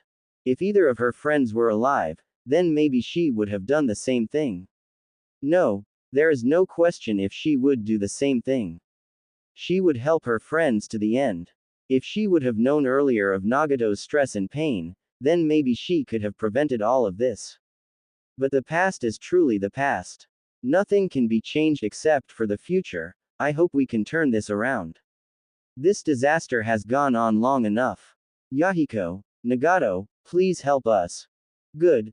Then I think we should continue our trek, but first one think a stop in the town close by is in order, Kakashi said in slight humor. Everyone nodded their heads in agreement and dashed. Cabin. Well, this place looks pretty cozy to be in the snow like this, Naruto said as he walked in. Konan walked in behind Kakashi as he looked over to Naruto. Well, it's not that bad. It will be better than our last sleeping arrangement, that's for sure. Naruto looked around before he sat down on the floor. The walls echoed an eerie silence that seemed to penetrate his eardrums constantly. This room was as empty as the streets at night in Konoha. But everything was so clean and spotless that it didn't really matter that it was empty. After looking around but finding nothing really important, Naruto heard Kakashi speak up. Konan, watch after Naruto while Yamato and myself finish up the arrangements to the cabin. It will only take us a few minutes. He did one last eye smile before he disappeared into the snow with a silent Yamato. Naruto did the only thing he could do. He fell backwards onto the tatami mats and crossed his arms underneath his head. The truth was that he was just too in thought about Sasuke. Why would he do something like this? Why not just come back? It was so easy and everyone would eventually forgive him. Why not come home? Are you thinking about Sasuke? Naruto turned his head and saw Konan. She had a slight look of concern in her eyes, which surprised him. He just sighed. How did you know? Came his disheartened voice but didn't change his body position. Well, it's not really hard to figure out, she started while walking over to Naruto and sitting beside him. Is this the reason why we came out this way? Are you trying to find Sasuke and bring him back to your home, his home? After contemplating, Naruto sighed. I just don't understand him anymore, Konan-chan. What do you not understand, Naruto-kun? She replied before lying down next to him in a similar pose. Hearing his thoughts about Sasuke was really intriguing and she couldn't pass up on it. She's seen the deranged boy a few times and knew that he was experiencing something within his mind that was driving him mad. It's just that he used to be an okay guy. Now he has left with only a desire to kill. Konan listened with rapt attention, but, I know he really doesn't want to do that. Naruto's eyelids lowered. No one would. No matter how hard their life was. I know this may be none of my business, the Junin started, but wasn't there a time when you used to be shunned? Didn't you feel any hatred towards anyone? Enough hatred to kill. I'm sure it wasn't easy having the Leaf's hatred on your shoulders. Naruto laid there in silence looking into space with sadness in his demeanor. His heart lightly ached from the past that he never wanted to bring up again. Well, when I was younger and didn't know much, of course I was angry at everyone who was mean to me. I couldn't stand it. He clenched his fists very tightly before relaxing them again, but, I always eventually got over it because of the few people that actually did understand and helped me. A slight chuckle escaped his lips. At the time, I really didn't know why people were so mean to me. I always thought it was because they thought I was a bad kid because I lived on my own. But now I know that wasn't true. It was because I had the demon fox sealed within my body. I carried the burden. You must have been scared, weren't you? Konan asked softly, with her eyesight looking dead at him. He looked over to her and saw something. He saw another side of Konan. She looked genuinely concerned for Naruto and didn't seem like she was faking at all. In a way, he was happy that she actually cared. It made him understand her a little better. His lips curved upward before he started speaking again. I was at that time, but I've learned since then. I can't totally blame them for their misunderstanding. We are all just people after all. None of us can really be perfect. But, at least we can try. He laughed with a grin before looking back at Konan. Konan smiled at the boy's antics. He never let anything get him down. He always looked so confident. It just really brought up her mood. I'm sorry for interrupting, but are you quite finished? A dark voice interrupted as both Naruto and Konan shot their attention to the speaker. They stared at him momentarily as he held a bored posture with his chin resting on his hand. Kaboom! Silly Naruto, you know Rasengan doesn't work on me, the masked figure replied as he stood on the roof by the protruding hole in the ceiling. Naruto was all of a sudden pushed back as Konan ruffled her papers on her skin. They started peeling off and whirling around her figure as she bore her eyes into his, Madara. The man only looked at her with a scoff. Oh, so you've grown an attachment to the boy now, I see. How sweet. The woman didn't say anything as she lowered her eyelids in more distaste. Her anger was so deep. Just even looking at this man again caused her to almost go insane and attack him on the spot. There was only a tiny amount of restraint that was keeping her at bay. It was that little nagging voice that told her that nothing would work on him. Not at the moment anyway. She was unprepared. Suddenly, wood sprouted from every direction as it encased Naruto into a wooden cell. What the hell? His eyes looked up and saw Madara constricted in wood. Kakashi-sensei. We won't let you get your hands on Naruto that easily, Madara, Kakashi told the masked man with his Sharingan blaring and a kunai to the masked man's throat. Madara held no emotion but simply told them, you should already know that physical attacks do not work on me. Well, I don't know if you are a projection, Yamato replied while maintaining eye contact, but I do know that you need to be physically solid in order to grab Naruto, so I'm just waiting for that moment. Big solid blocks of wood started to slowly rise from the ground by Yamato's wood jutsu as if waiting to strike. I didn't come here to fight, Toby told them nonchalantly. I have my own plans in motion and I can't ruin it with some light squabble such as this. I just came to talk. To talk? Of what? Kakashi was wary as he held the kunai closer to Toba's throat. About Nagato. Naruto, I am very curious. How did you get Nagato to betray me? I don't care about your stupid questions. The boy replied with clenched teeth. Where's Sasuke? What did you do to him? What do you want from him? Sasuke. Huh. The masked man replied as if in thought. Okay, I'll tell you all about Sasuke Uchiha. About the boy with so much hatred for the leaf and carries the Uchiha's burden. That's all a lie. Naruto threw his hands to the bars and gripped them until his knuckles were white with strain. Sasuke would never want to be that way. You brainwashed him. Oh, are you sure there weren't any telltale signs of his hatred? I'm pretty sure he's always felt that way after the death of his clan. Toby just shook his head. Naruto, when will you ever learn that it's not all about you? Sasuke chose his path and therefore, he will walk it despite whatever you tell him. Your depiction of this Uchiha is far off than you have ever believed. All you are speaking is only what a child would believe. You shut your mouth, you bastard. Naruto twisted his gaze to the paper angel. The glaze over her eyes and the sheer distaste that showed from her mouth could only prove of malice that never washed away, no matter how many days that passed her by. The memories haunted her and her regret has only further pushed her to her mental limits. This was the look of a warrior, a person raised on the means to survive. The memories of what she was before she joined Naruto and his village came rushing back to the orange-haired genin, and for a moment, there was a time that he believed that maybe things would have been different had he not saved her. What gives you the right to decide what the Uchiha wants to believe? Konan replied in monotone, I can guarantee that you have something to do with the Uchiha's change of heart. Just as you changed Nagato, or better yet, how you played with their emotions to gain an advantage in your sick twisted plan. I know all about it, Madara. Toby was amused at this woman's constant interference. Perturbed for a split second, the feeling faded as quickly as it came. However, through his musing, he was entertained by Conan's interruption. Interesting. I didn't do anything. I only spoke the truth and let him decide on his own. Nagato was treated the same way and made up his own mind as well. He just decided on a way that benefits my plan, he replied smugly. Although, he already knew that he instigated their decisions, however minor his notions were. He couldn't have them changing their minds now, could he? Not possible. I didn't even have to do anything to Nagato anyway. In the end, he was a fool, although, it's not as if it really matters. He's dead, or did it just slip your mind? I could just say that maybe he was into my idea from the get-go. I could also tell you that there was a moment when he wanted you dead.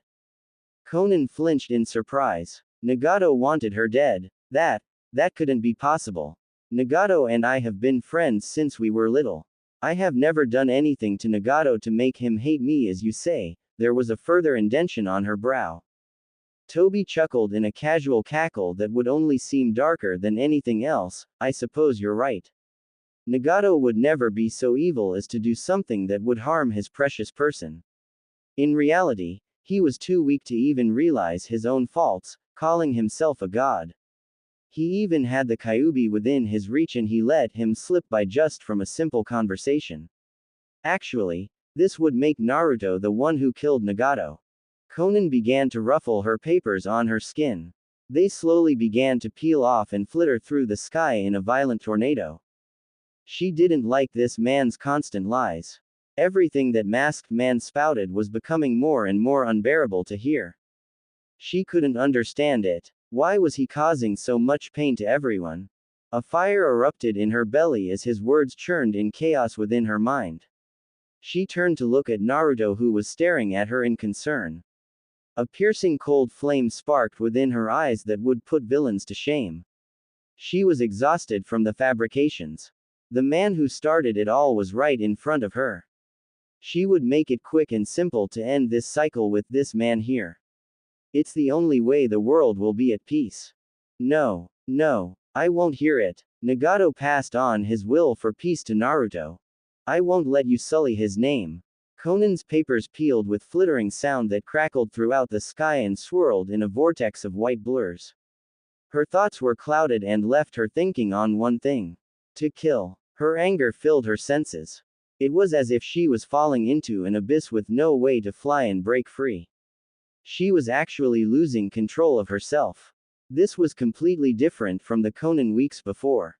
Tap. Her eyes darted to the unusual weight on her form, then followed the arm to Naruto's face, who continued giving her that same look. Naruto's hand found its way to her shoulder. He was silently urging her to stop. She gasped as his touch developed a feeling of warmth through her Junin vest. A different warmth than just a simple form of heat. She then felt clarity. She remembered that forgiving is the best way to find a peace of mind. Her eyebrows furrowed in confusion as an internal battle fought within her mind.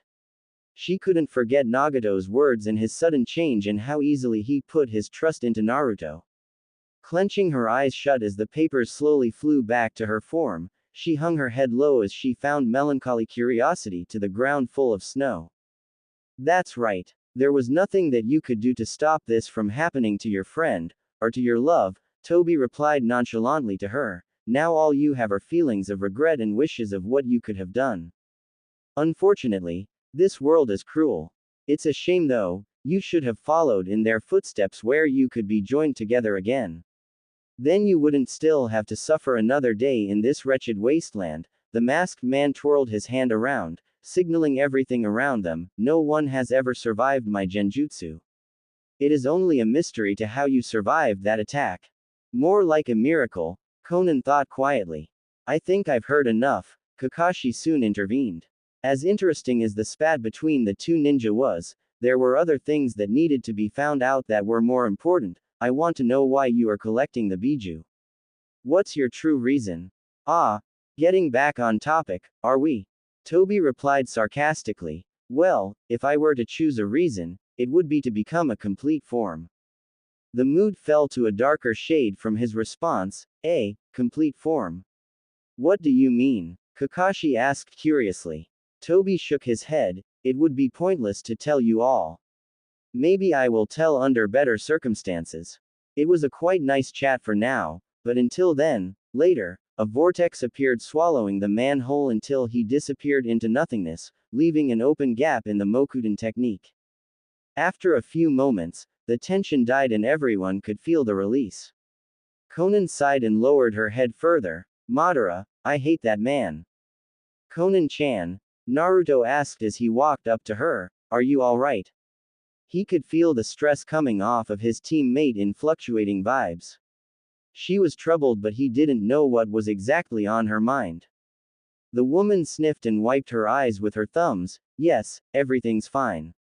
I just overreacted. She knew her actions were strange. It looked as if she might have to train herself to control her emotions again. That certainly won't be a walk in the park because her emotions were so well tamed, and it didn't come difficult because she grew to live that way. Before she met Naruto, it was so easy to solve that minor emotional stir, but even she didn't realize just how much it was a change for her.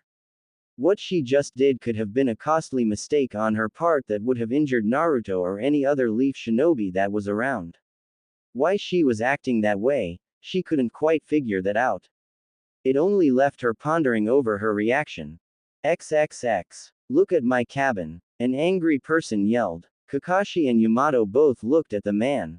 He was the owner of the cabins and looked like a fish out of water at the destruction of his beautiful property, or so he claimed it to be. I'm sorry, Yamato replied with a sweat, I'll fix it. I promise. You're damn right you will. I mean, look at it. It's a mess. Ah, I just can't stand Shinobi. He cried while looking at the massive hole in his beloved cabin. Kakashi could only sigh and gaze his lone eye to the top of the cabin, where Naruto and Konan sat up there together. It was becoming ever more intriguing to watch their strange relationship from afar, and he could very well admit that something has changed within the last few days since their departure. Could they be? Nah. That kind of thing would never happen. But wouldn't it be pretty exciting if it did? Kakashi felt the need to grab a small notebook from within his back pouch and began scribbling something that would make either in question pale, or blush. I think I might continue your passion, Jiraiya-sama. Neither one of them uttered a peep. Lost in their thoughts that were floating and spinning through their minds from moments before, they sat in silence side by side. Konan was replaying what Madara kept telling her. His words were filling her head and driving her to insanity. None of what he said could have been the truth, could it? No, it's not possible. She knew the truth. Words from an untrustworthy man were not valid. She can't believe those things he was spouting off, although, she couldn't help but review her life traumas. Naruto thought in silence. He just can't believe that Sasuke would actually choose that path. Why? Then again, he wanted strength. Like Madara said, Sasuke wanted strength that he felt he couldn't get from anything else but darkness. It was such a terrible and lonely way to get power, but Naruto thought about it. If he didn't have anyone there for him, he would have most likely done the same thing. Maybe in another dimension, he sighed in defeat. He should probably think on it later. His mind couldn't really handle all of the stress. He gazed in Konan's direction and felt astonished from her subconscious action.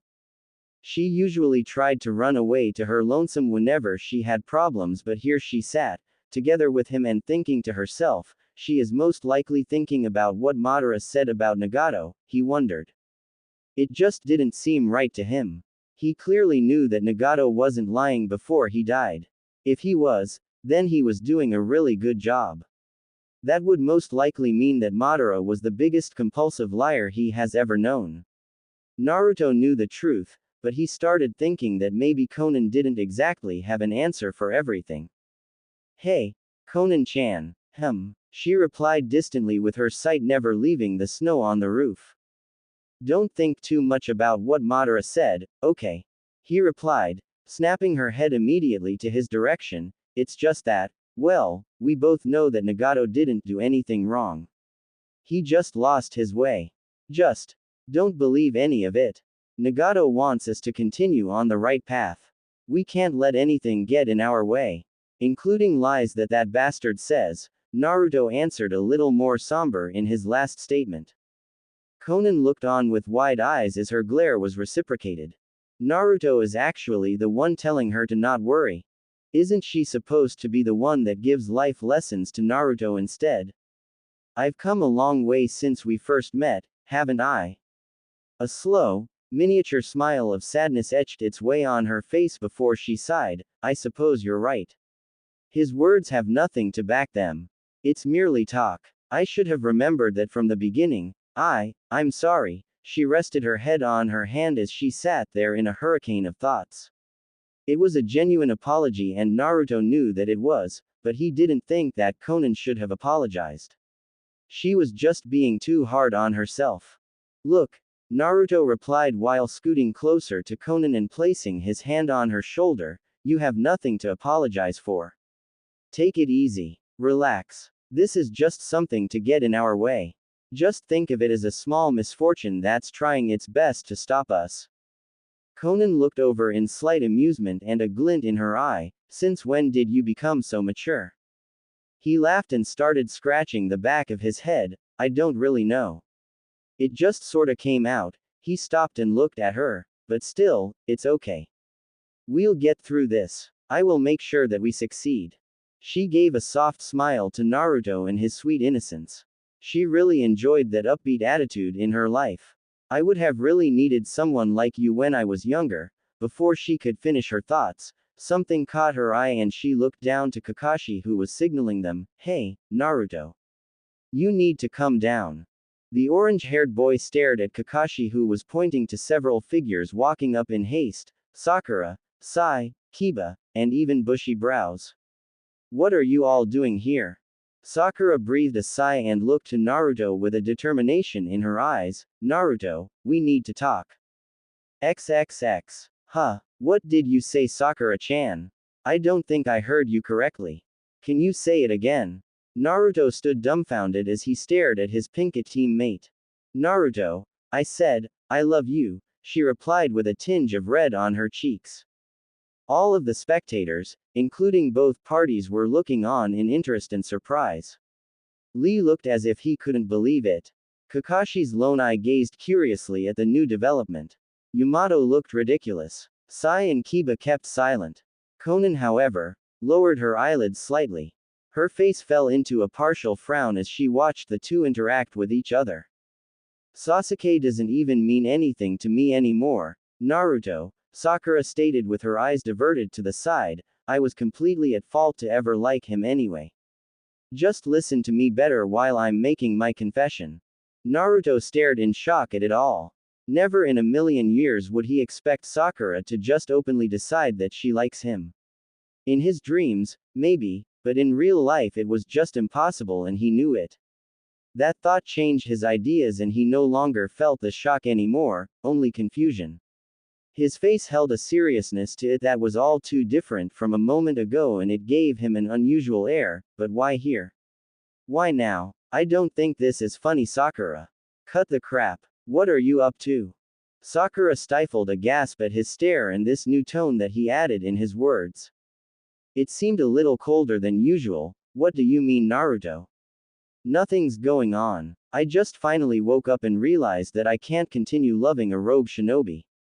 I'm not a child, you know. I can tell the difference between fantasy and reality. Her smile widened as she gave a grin with closed eyes. Now that we're done with that, you don't have to worry about that promise you made to me. You can stop chasing after Sasuke. Naruto flinched at that last part and Konan noticed all too quickly. Reacting to all of this, the paper angel forced herself between the two team members, completely surprising both parties. Yamato began to object, only to have Kakashi hold him back, curious as to what Konan had to say. Excuse me, Konan-san, but I have to continue to talk to Naruto, Sakura started as she barely arched her eyebrows in confusion and anger. I can't allow you to talk to Naruto any longer, Konan said aggressively, earning a questioning look from both Sakura and Naruto. Your confession is causing Naruto a great deal of pain and confusion. I can only ask that you leave here at once. I will not stand aside and let you talk to him as if he is simple-minded. Sakura quickly ended her facade as she stared at Konan intensely. One could hear gloves slowly wrinkling underneath the Pinkett's winter robe. What? I don't talk to him like he's simple-minded. Do you really think that Naruto is that much of a fool to believe that you would fall in love with him on a whim? Why do you care? Sakura asked, staring daggers into Konan's own eyes. All you want is for Naruto to see your way. We all know what you are doing. Konan's eyes widened at her statement. She was still going on about that. I'm doing nothing of the sort. Really? Sakura said smugly. Ever since you appeared, Naruto has been changing. He's not the same blonde-headed knucklehead that I used to know. He's become colder and his hair has even become orange. Isn't it a coincidence that his hair would turn the same color that Pain's hair was? Konan was still in denial about Naruto's hair color. She was still trying to cope with that fact and Sakura wasn't making it better. All he ever talks about is Konan this and Konan that. I don't entirely understand it. You were the enemy. Why are you even here? Why did you change Naruto so much? Sakura shook her head in disbelief. Well, I guess when you hang around a cold bitch long enough, you turn colder. Your slap. Asterisk. Everyone's eyes widened exponentially as they saw Konan's hand glide across Sakura's face, making the pink-haired girl falter slightly and wince from the pain. It took the girl a moment, but she looked up and saw Konan with anger and sadness etched on her face. You have no right saying such things about me.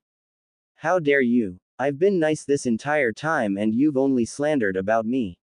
You haven't once given me an opportunity to prove my truth and trustworthiness.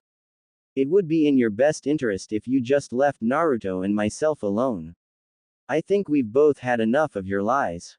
Why you bitch? I'm not even the one that's lying. You've been lying to Naruto th. Sakura. She turned her head and saw Naruto with a fierce look contorted in his features.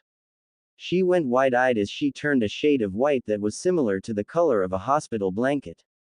She never saw Naruto this angry, especially if it was directed at her. He didn't even add the chan suffix at the end of her name.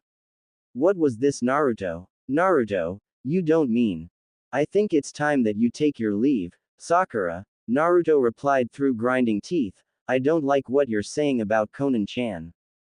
You don't know anything about her and she is right.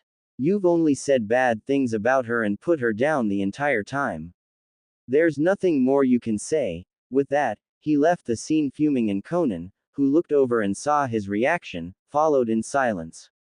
Their footsteps dissipated as Sakura struggled to find words that would bring Naruto back to her. Sakura looked over to Kakashi and Yamato and gave them a silent plea for help.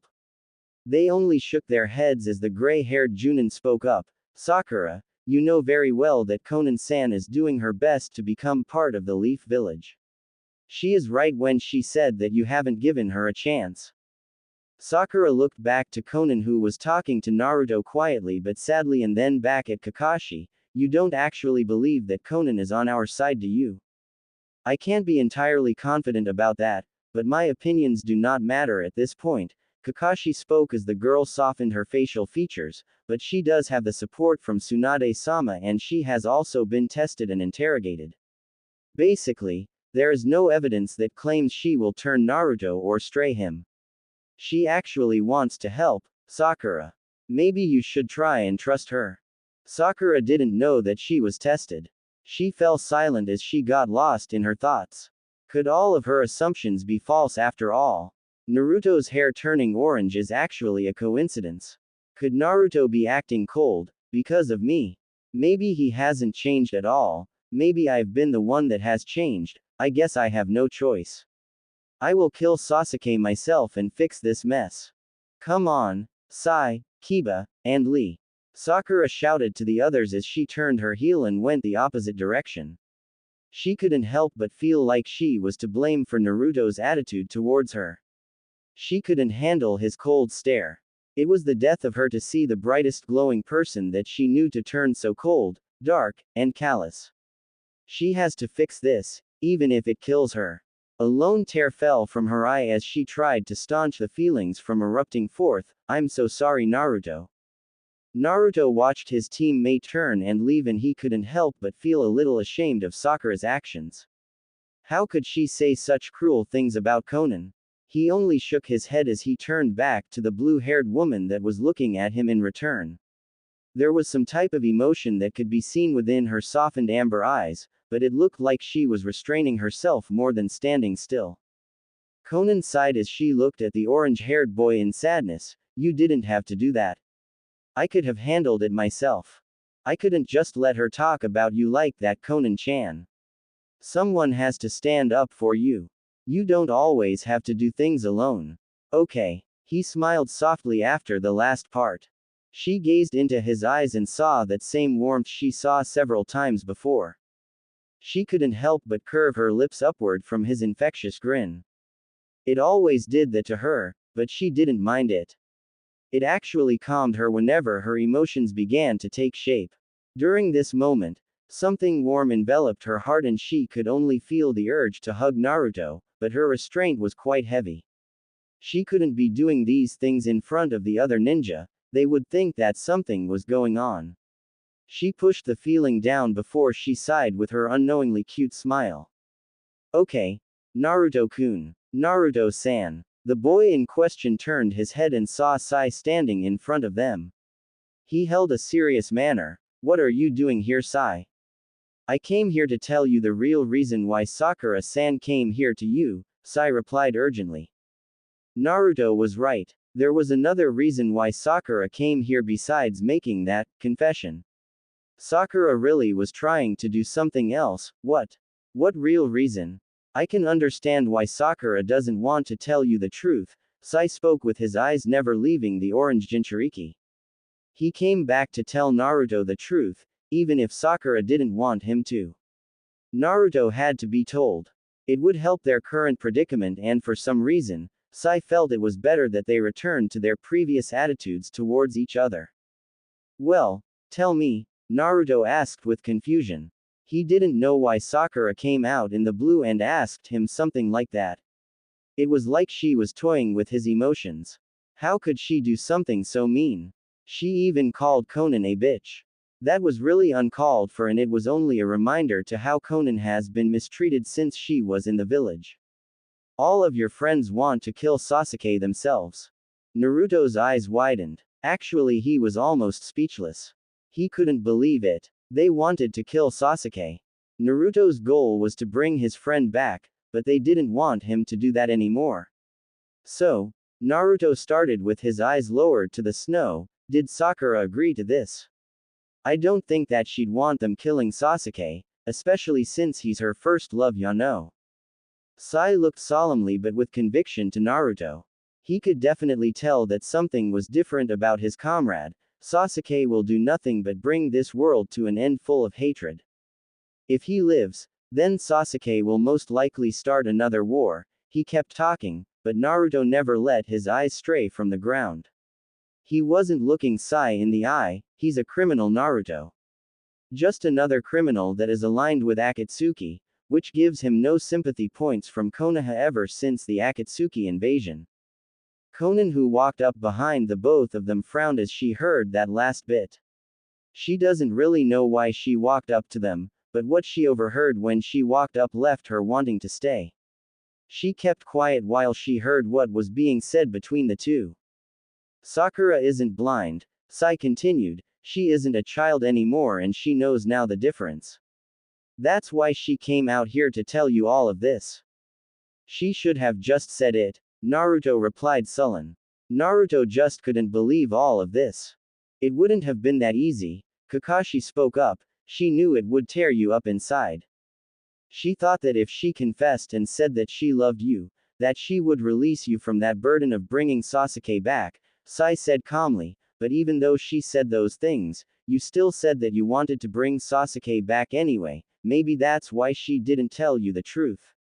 Naruto stood there silently. It was really hard to take all of this stuff in. How could Sakura just not come up and tell him directly? He would have understood. If his friends wanted to kill Sasuke, then he wouldn't have a problem with it.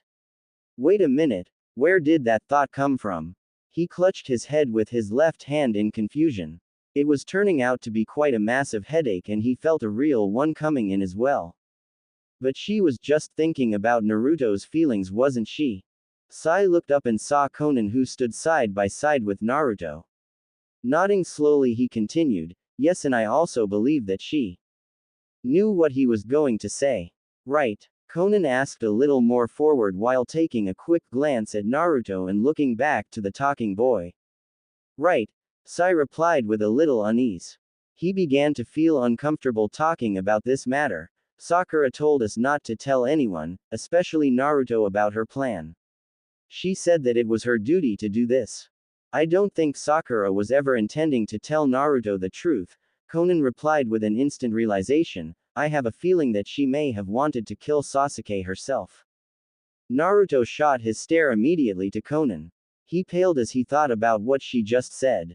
What? Is that true? Yamato asked in shock. It's quite likely. Sai answered with a sweat. Sakura smiled at me and said that she would work together with everyone else, but I could tell that her smile wasn't true. She must love Sasuke so much that she'd kill Sasuke just to save him, Naruto replied woefully. His voice cracked with every syllable he spoke. I believe so, Sai answered softly. She's also prepared herself for your resentment. She feels as if it's a punishment for putting such a heavy promise on your shoulders. Naruto and the gang sat in silence for a few moments after Sai said those last words. Everyone was waiting on Naruto's response. Konan didn't want to interfere more than she already did, but she did feel sympathy for the pain that Naruto was going through. Sai. Naruto finally spoke quietly. His eyes slowly found their way to Sai's as he continued, "Why are you telling me all of this?" "Because it was partly my fault for Sakura coming to you like this. I can't leave Sakura alone either because I'm a member of Team 7 now." Naruto could only sit there and think. His thoughts were completely scattered. Although, at the same time, they were organized and he knew that he had to make a choice. His head started pounding with a headache. It only got worse from all of this news. It was almost as if he couldn't take it. Just then a group of 3 jumped to the scene. One of 3 started to speak. Her tone was mature and straight to the point. It was Tamari and her 2 brothers. "We're here to relay the information of what happened at the Gokage Summit. XXX. Alright, so first we will deliver the news of the Gokage Summit to Konoha. I'll use my nin dogs to get the information there quickly," Kakashi ordered confidently. "Yamato, I want you to take Naruto and Konan back to the village. I'm going to fetch Sakura with Sai here. She is no match for the Uchiha. It's only a death wish. It's my duty as her teacher to bring her back." Yamato nodded his head as he watched Naruto and Konan interact with each other. Now that he thought about it, they were always together now. For some reason, he would notice Konan around Naruto more often. He couldn't really place his finger on why, but at least something good is coming from the both of them being around each other. Maybe Naruto will truly get to this Akatsuki member after all. He snorted as he looked back to Kakashi. "Understood. Alright," Kakashi answered. "Sai, led me to Sakura." Sai agreed and dashed away with Kakashi trailing behind. The echo of feet trampling on the ground and tree branches slowly faded away as the duo left, leaving only Naruto, Konan and Yamato. Naruto started relaying on everything that was said and still his head was hurting. It kept pulsing and he had to staunch his headache. He winced and put his hands to his head in an attempt to keep it from piercing his senses, but it was getting hard. He started making groans as he walked slowly with Yamato. It didn't take long before Konan saw his distress.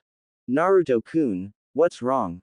Konan asked in haste. Naruto kept groaning and his groans of pain only got even louder as Konan eyed her teammate, "Yamato-san, I think something is wrong with Naruto-kun." The captain stopped as he turned around. He looked at Naruto and saw his distress. "Naruto, what's going on? Are you alright? I think we should stay in the cabin for just a while longer," Konan brought up quickly. She didn't like to see Naruto this way, and from the way he was looking, it didn't seem like he was getting any better, at least until Naruto is able to get rid of this pain that he is experiencing. "I think maybe today's events have caught up with him." Yamato weighed his options. He couldn't really do with an incapacitated Naruto on the trip back home. After contemplating momentarily, he agreed to the idea. Breathing a sigh, he answered, "Fine, but we can't stay for too much longer. We have to get back to Konoha. It's dangerous out here." Konan breathed a sigh of relief as she put an arm around Naruto's shoulder to help support him and guide him back to the cabin. He had his eyes shut the entire time, so he wasn't watching where he was going, but the woman decided that she would be his eyes for the meantime. XXX. Naruto shot out of bed in a cold sweat. His limbs felt heavy and he felt disoriented. Where am I?" he asked in a moan. Konan and Yamato looked over to him and noticed his stir. Konan smiled as she spoke, "We're back at the cabin. You were complaining about your head and once we laid you down, you fell asleep and haven't moved since. He scanned the area and noticed that he was indeed inside the same cabin again, although it was fixed by Yamato of course. You worried us, Naruto. We didn't know what was happening with you, Yamato told the orange-haired boy with a sigh. Well, where's Kakashi-sensei and Sai? Kakashi left while you were thinking to yourself, Konan said slightly concerned, don't you remember? You were there.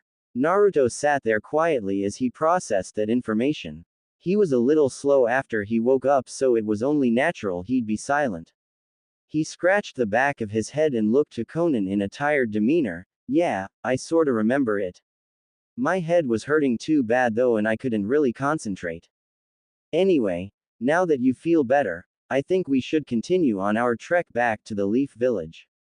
I was given direct orders to take you home, Yamato told Naruto in a demanding tone. Naruto stared at the man incredulously. He held a pout on his face before he slumped back over into his bed and encased himself within the covers.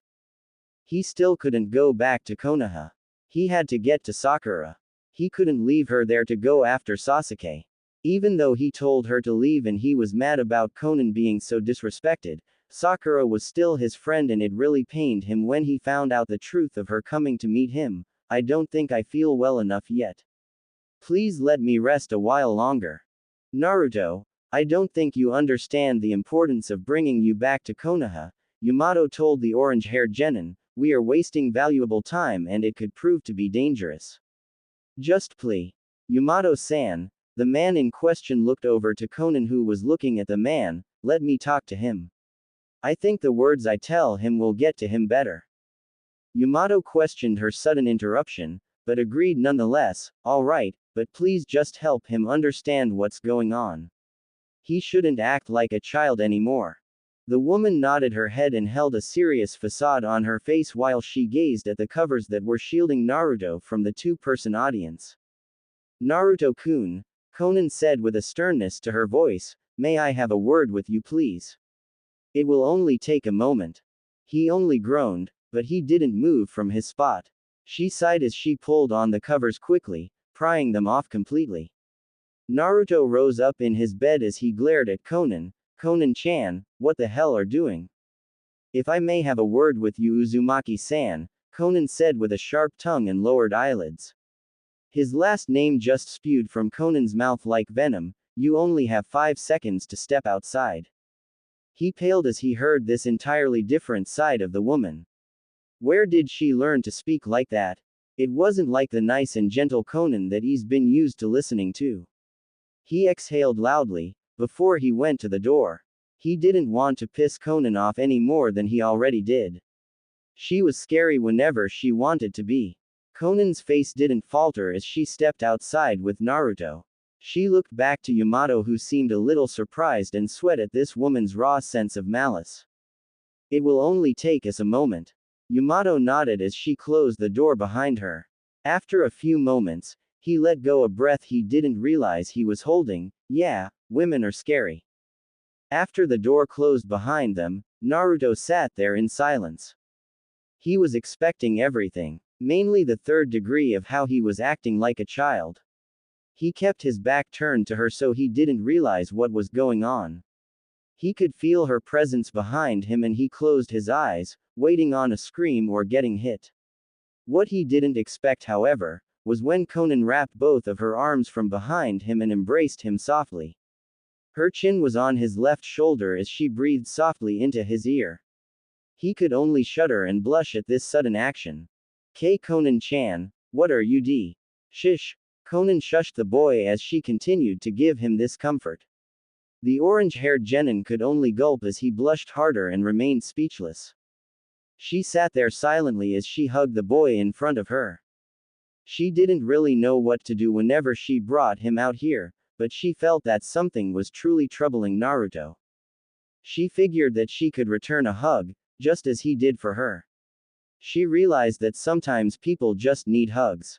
A moment or so later, Naruto softened up and relaxed as they stayed in this embrace.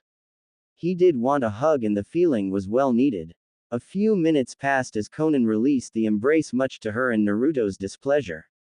That feeling was really comfortable, but there were more pressing matters to worry about. Now, Naruto-kun, replied Konan as she looked him in the eye and held her hands on his shoulders, what is wrong? Naruto returned her stare and then looked to the ground as he started talking. At first the words were hard to say, but he figured he could trust Konan enough to know his deep thoughts. I feel like I should help Sakura with Sasuke. She doesn't have to do it on her own. I even told her myself that I would take on Sasuke myself. Konan looked at him momentarily before speaking, but if you do it, then you're only doing it alone too. I know. I realize that now, Naruto replied solemnly before looking back at the paper user. That's why I want to help Sakura and do it together. He's our friend, so it should be the both of us. Not just Sakura alone. Konan thought about what he said and shifted her body. What makes you so confident that Sasuke will come back to Konoha? He's not coming back to Konoha. The woman looked over to Naruto in astonishment. What do you mean?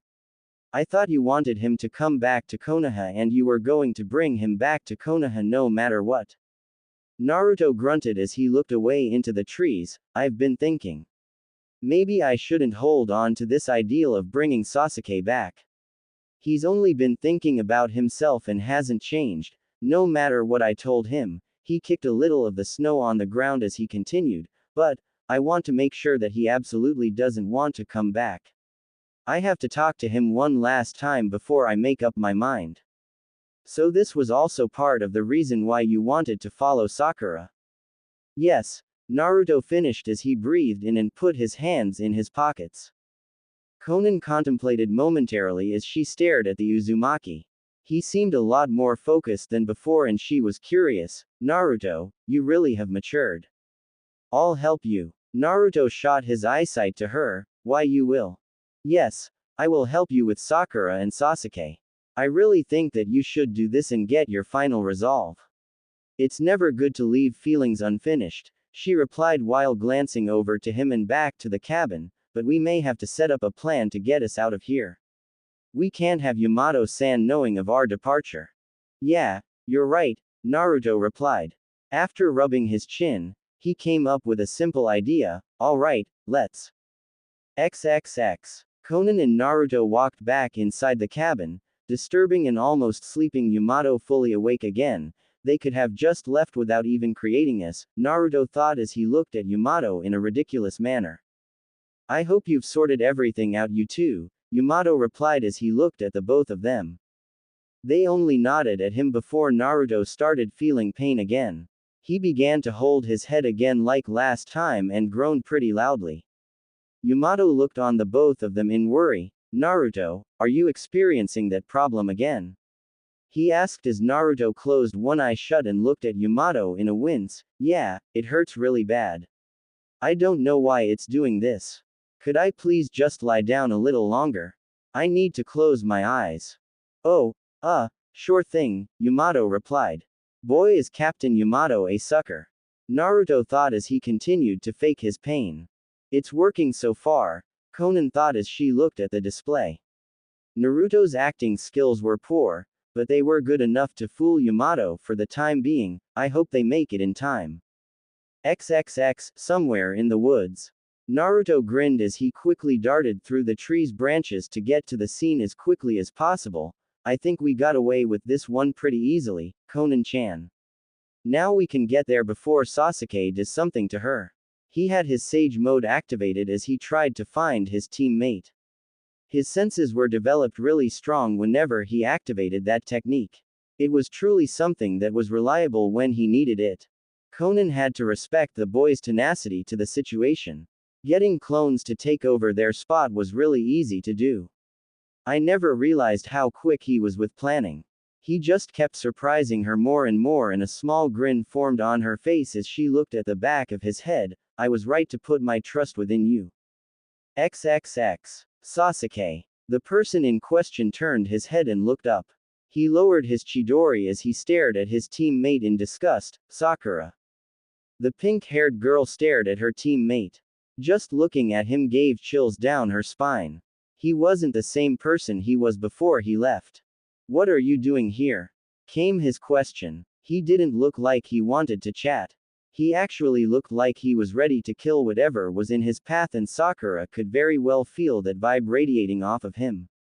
She felt scared. Sasuke, I've gone rogue from Konoha. I want to join you. But why do you want to join? He asked apprehensively. There's nothing in it for you. What are you trying to do? Sakura couldn't let him find out about her plan. She felt that nervous feeling within her stomach while she continued speaking. I'm not planning anything. Ever since you left Konoha, I've always regretted that I didn't go with you, even to this day. Do you even know what I want to do? I want to destroy Konoha. He ended that last statement rather darkly and looked into her eyes just as fiercely. Could you really leave Konoha just for me? Yes, Sakura gulped. If that's what you want, then prove it to me by killing this girl, he ordered while pointing his finger towards the collapsed girl on the ground. She's of no use to me anymore and I can't have her stay alive. If you kill her, then I will believe you. Oh, you're a medic nin as well, right? That's great. It will be a perfect replacement. Sakura walked slowly up to the girl and Sasuke as she pulled a kunai from her pouch. It poked through her robe as she got ready to attempt an execution. She started shaking as she came closer. Sasuke noticed it quickly. What? You can't do it. On the inside, Sakura was having a mental battle of will. She felt as if she should just turn around and take on Sasuke right at that moment with her poison-laced kunai. Sasuke, don't. Sakura heard the girl on the ground barely breathe out those words, but her sense came in quickly as she turned her head and saw Sasuke coming in with a chidori straight to her head. It would have hit if Kakashi hadn't come in on time and stopped Sasuke. My Sasuke, how could you get so low? He asked as he countered Sasuke's chidori and kicked him away from them. Sasuke gained his balance and landed on his feet. He didn't like the fact that Kakashi was here, but he could relish in the fact that there were two of his former team that he wanted dead. XXX. Naruto and Konan were still dashing through the woods. It was a good thing that Konan was an S-rank ninja, otherwise she would have had a hard time catching up. Naruto was really fast. Unfortunately, Naruto was too much into his own thoughts that he didn't want to start a conversation. He had to get to Kakashi and Sakura. Konan looked at Naruto and his determination as he kept up the quick speed. She felt a little sad about his predicament. The guilt still got to her about everything that happened to Naruto's village, and she could only feel like part of it was her fault. Hell, a part of it was her fault. She now realized that her debt was far greater than she ever thought before. She was that pawn that easily went along with anything that was done or needed to be done within the Akatsuki. Maybe it was her fault that she didn't realize just how much was truly going on within the Akatsuki and her friends. How did she become so blind to it all? Did her anger for Yahiko's death only spur her own vengeance? She was supposed to be the level-headed person of the trio, and she ended up doing the opposite that Yahiko really wanted whenever he started this plan for peace. Everything became twisted after Yahiko died. Nagato was always quiet, but she knew that he was mourning his death every single moment of his life. Konan didn't cry, but she did feel ashamed during those times. She was a ninja. She's not supposed to cry. It's not what a kunoichi does. Instead, she could only feel the pain nag at her, but she would shove it down and move on. No matter what it took to maintain that focused mind, she couldn't lose that order. But now, she realized that it's not healthy to keep it bottled up inside. After showing her weakness to Naruto, she realized that she felt so much better and calmer. He probably doesn't realize it, but he's already helped me understand. They're just beyond these trees. Naruto yelled to Konan, who nodded her head in confirmation. They picked up their pace through the foliage as they whisked through the trees in haste. Sasuke, no, was all they heard as they broke out of the branches and arrived on the scene. The sound of metal against skin could be heard as Sasuke swiftly cut into Sakura's throat, completely slicing a perfect line horizontally across her neck. Sakura's eyes widened as she saw what just happened. It was as if everything slowed down to a stop. She couldn't breathe anymore. She clenched her neck tightly as she felt the world spin around her. Blood was pouring from underneath her hands as she silently screamed in agony. Her gurgles could only be described as heart-wrenching whenever she fell to her knees and then to the ground, still clinging on to life by a thread. Sakura. Kakashi heard Naruto as he sped with the speed of light towards his crush. Kakashi's eyes widened as what currently happened dawned on him. Sakura got hurt. Badly. Naruto. What are you doing here? Naruto landed right beside her and picked her up in his arms. He had to. He loved his teammate. He looked into her face as she lay there.